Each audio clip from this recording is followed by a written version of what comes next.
Okay, so I'm out of breath because I just ran up my stairs.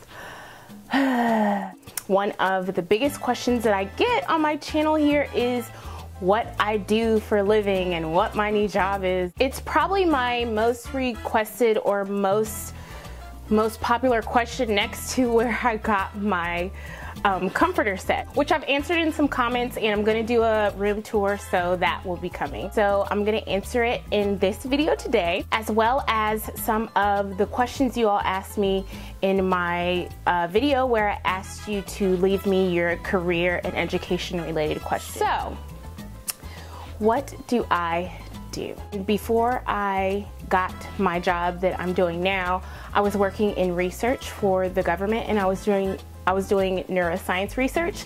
So a lot of the times you guys would ask me what I was doing, and I couldn't talk about it because I was working for the government, and I don't know, they're very particular on what things you can and cannot share, and I had to abide by HIPAA guidelines and a lot of things, so I couldn't really talk about it as much. So I ended up going into research, which was great. I absolutely loved it.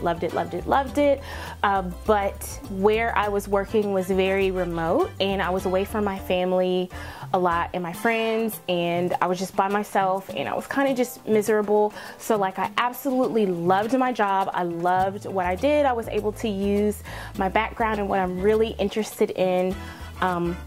But I just was really unhappy with the situation of where I was. My contract ended with that job, and I was in a place where I had to find a new job.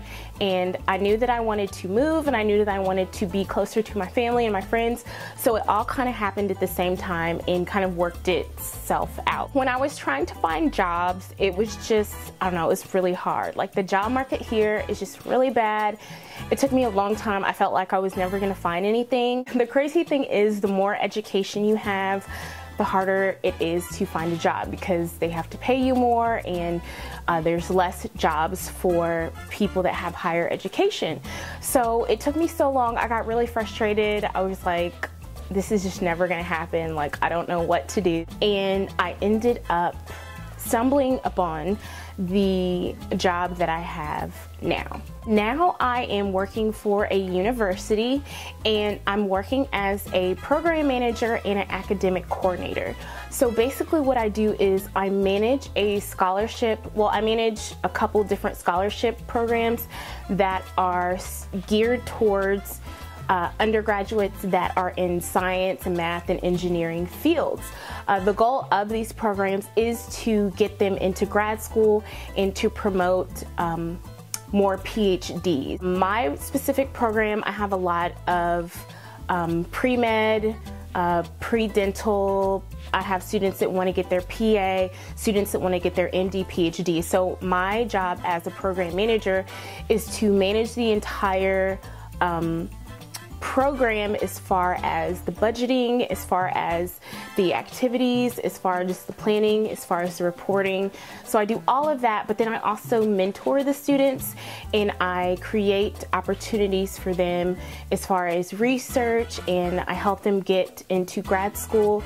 Advising and academic coordinating is a big part of what I do now. So basically, I switched over from research and being more hands-on to advising students in research and getting their PhDs and getting their MDs, and what they need to do to get into grad school, what they need to do to succeed, what they need to do to go to the next level, get a job in industry. That is what I do now, and it's crazy because I've always been so passionate about education and mentoring and research and things like that. So the job that I have now just kind of combines everything that I'm really passionate about. I'm actually really passionate about research as well, and so that is something that I consult a lot of my students on, is the importance of research and the importance of research to a PhD and getting into medical school, getting into grad school, things like that. So I hope that answered your question on what I do now. I can't go into too much detail for privacy reasons and things like that, but as an overview, that's what I do. Now I'm going to answer you guys' questions. I have my laptop here and the comments and questions here. I'm gonna go through and try to answer some of these the best that I can. I think some of these will warrant an entire video. So I will be doing a video on like job interviewing, job search, tips like that. I'm also gonna do a video on how to get into grad school and how to get into college. I'm gonna do those videos, but I'm gonna go through these questions and see if there's any questions that I can just answer really quick, like a Q&A. How is it with the whole moving process and how did you get your job? My moving process was really stressful because I ended up having a very quick move, which is really a long story, and I had to move into a storage unit.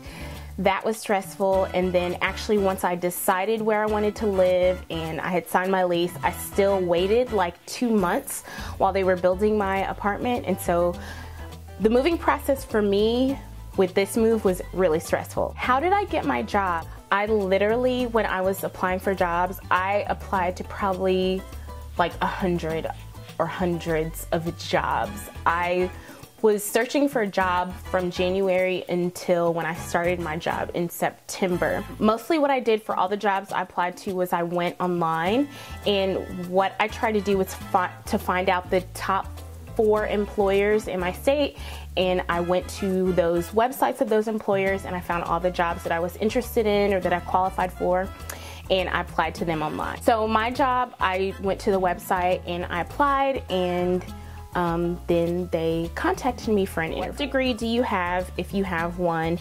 In what field do you work in? I have a neuroscience degree, a business degree, and I worked in research. Now I'm working in education. I applied for 4 jobs and I never got an interview. Is it because I don't have a history of work in the past? It's my first time applying for jobs and I'm 21. Your resume is the first impression that any employer gets of you. So you have to make sure your resume is on point. Like, your resume is what will get you the interview. That's, I mean, point blank period. Your resume gets you the interview, but then your interview gets you the job. I would say if you're not getting interviews, take a really close look at your resume. If you don't have any work history, see if you can put down any internships or extracurriculars or any awards you got in high school or college.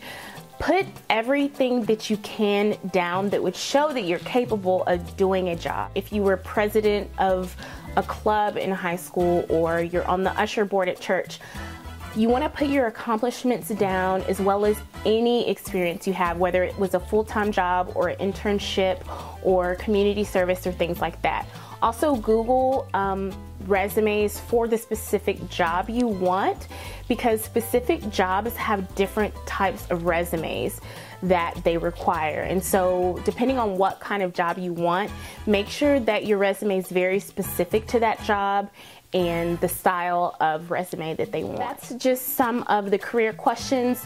A lot of the questions were about interview tips and getting into college, so I will do separate videos on that, but I just wanted to do this video because it was mostly requested, you guys wanting to know what I do for a living and what field I'm in, what degrees I have. So I hope that I answered that question effectively. Stay tuned for any other career and education related videos that you guys want. You can leave any more requests or questions below, and I will just continue to do these type of videos in a series if you guys like them. So thumbs up if you guys want more of these kind of videos, and I'll see you in my next video. Ready to get out, been in the house too long, hitting the town, got a Louboutin shoes on, Southern-esque voice, Nashville, New Orleans, fresh to death like a corpse with a suit on, looking too bomb, make me wanna get her clothes half off, have my hands acting like a coupon, tonight anything goes, we can't do wrong, positive energy in the air, no neutrons.